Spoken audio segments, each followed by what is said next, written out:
I apologize for my stuffiness. I have allergies and the sniffles. Bear with me. Okay.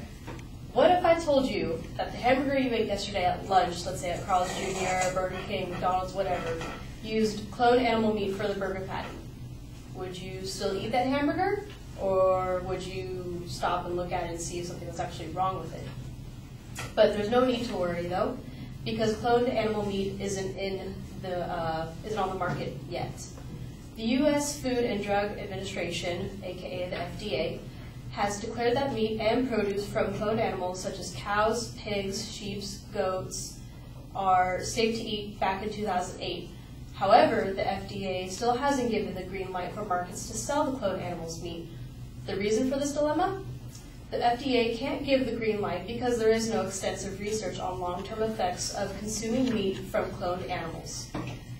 The first point I would like to make is back in 2003, the FDA tentatively declared food from cloned animals safe in 2003 and then came to the same conclusion after a draft risk assessment in 2006. This came from a New York Times article by Martin and Pollack in 2008. In only the span of 3 years they came to this conclusion. Animal cloning is no small issue to toss aside, especially in our society. In a recent Pew Research poll, more than 64% of Americans are uncomfortable with animal cloning, and 43% say they believe food from cloned animals is unsafe. This is also from an article from CNN by Simons. The FDA has a moratorium where they have been conducting research on animal cloning since 2001. 10 years of research on animal cloning isn't enough in my opinion. Many people would think that 10 years is plenty, more than enough. However, long-term research is hard to come by because of the complications that many cloned animals have from birth.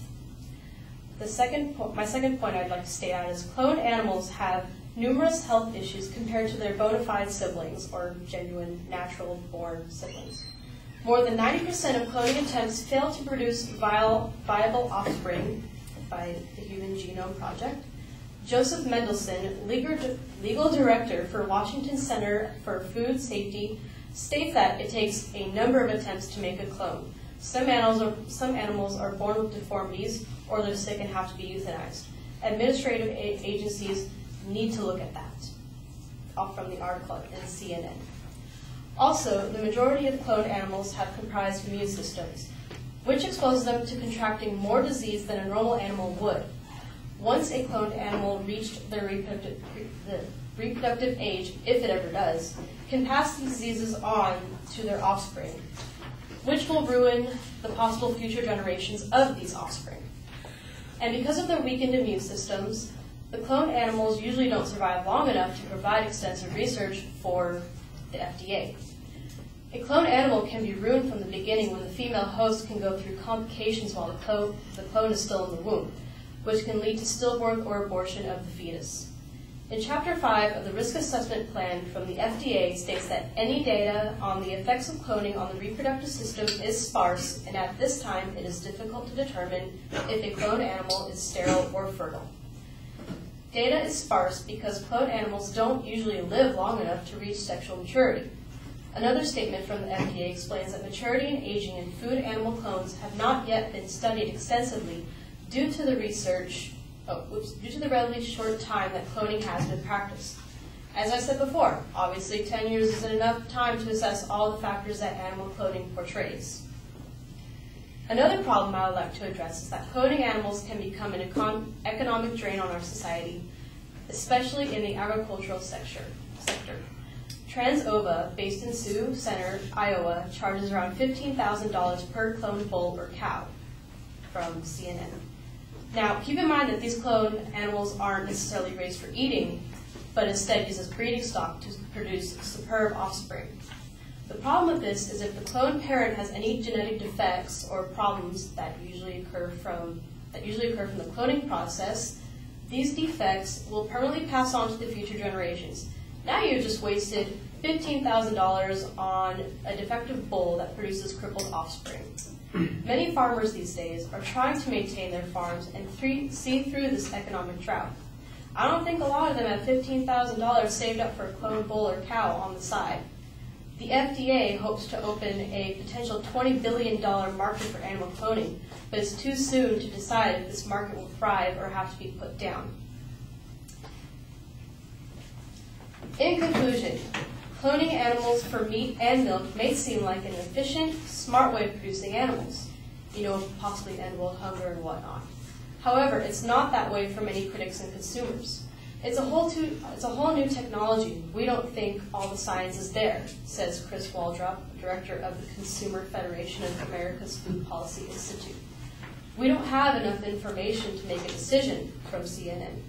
To sum it up, the FDA declares that meat from cloned animals is safe to eat, and the produce too along with that, but they still don't have the long-term research to back it up. Until they do, the consumers have the power to say no to this mystery meat. Thank you very much.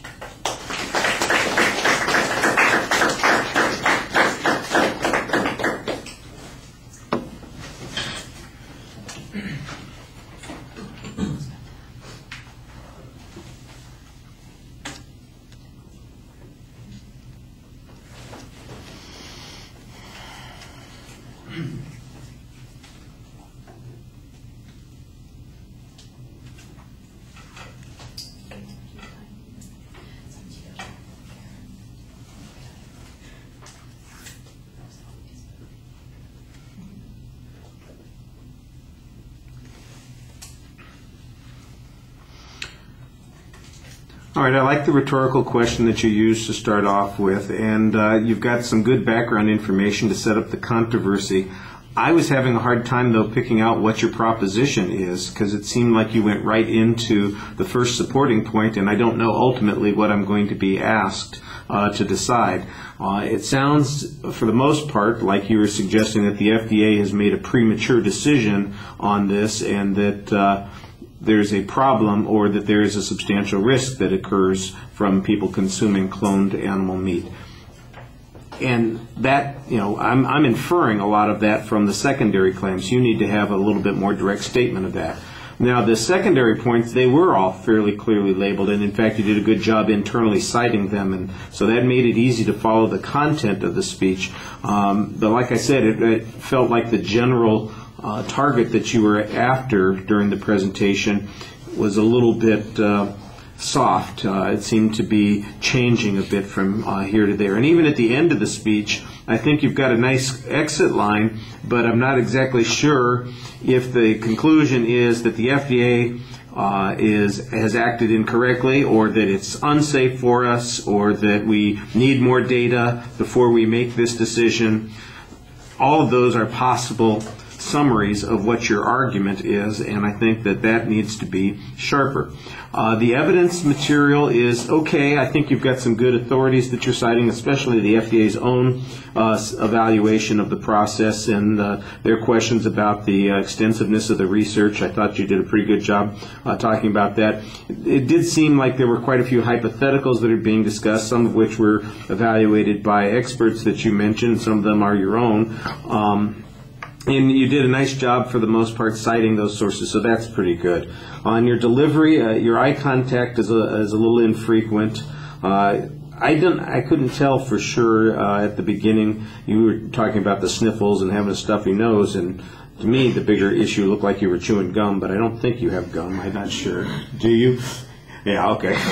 Yeah. So, shoot yourself in the foot. There you go. Smack yourself. All right. There you go. Thank you.